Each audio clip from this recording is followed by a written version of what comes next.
Dr. Pekosz, a lot has been made about the lower hospitalization rate. The ratio of people who are infected versus those who go into the hospital seems a lot lower than previous variants. But if there's a larger number of people getting infected, doesn't the numbers game indicate that actually you will still net end up with more people in the hospital? I think that's absolutely correct. To think about it in a simple way, a virus that causes half as many hospitalizations but causes twice as many overall infections will end up with the same number of people in the hospital.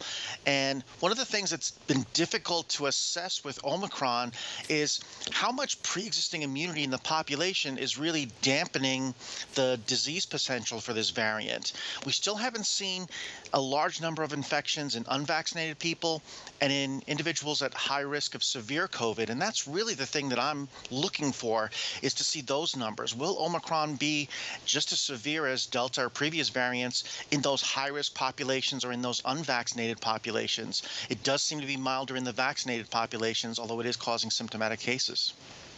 Can I just jump in and suggest a little bit more optimism? Because I saw the New York hospitalization number today, and at first I was alarmed. It's the most that we've seen in New York State sent to the hospital in one day since like the middle of 2020.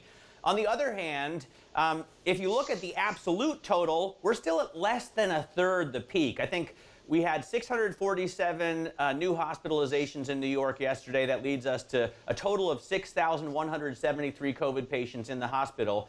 At the peak last year, we had over 19,000 people in the hospital with COVID-19. So it seems like we're far from the horror of 2020. I think that's partially true.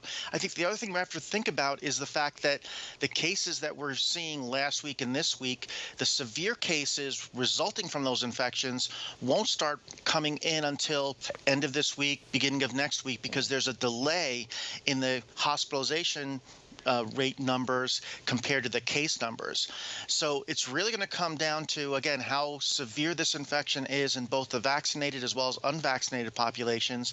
And that's going to judge the surge that's going to be coming at the end of this week and next week that's coming from this sort of new Omicron cases.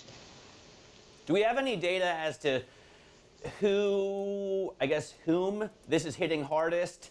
I have seen reports that more children are being hospitalized, and that's obviously has a much bigger emotional impact. Yeah, and I think that represents a population here in the United States in particular where there is very little pre-existing immunity.